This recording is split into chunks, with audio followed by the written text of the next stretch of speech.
मोहब्बत शायद सबसे खूबसूरत एहसास है, लेकिन ये हमेशा सुकून नहीं देती।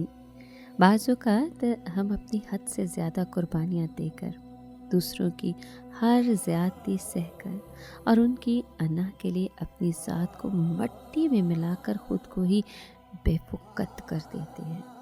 लेकिन मोहब्बत का ये मफ़हूम नहीं कि इंसान ख़ुद को भुला दे, अपनी इज़्ज़त, अपनी ख़ुददारी को रोन दे। एक वक्त आता है जब दिल थक जाता है, जज्बात बोझ बन जाते हैं और मोहब्बत एक बेरंग साया महसूस होने लगता है। वो लम्हा सबसे कठिन होता है जब मोहब्बत दिल में रहती है लेकिन उम्मीद ख़त्म हो जाती है, जब चाहने वाला ही बेगाना बन जाए और जब अपनी ही दी हुई मोहब्बत अपनी ज़ात को खोखला करने लगे। तब इंसान के पास एक ही रास्ता बचता है, खामोशी।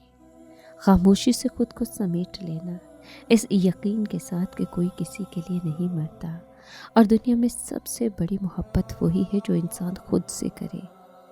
ए जहाने ना तमाम, शायद कुछ मोहब्बतें अधूरी ही अच्छी लगती हैं और कुछ रिश्ते टूट कर ही मुकम्मल होते हैं।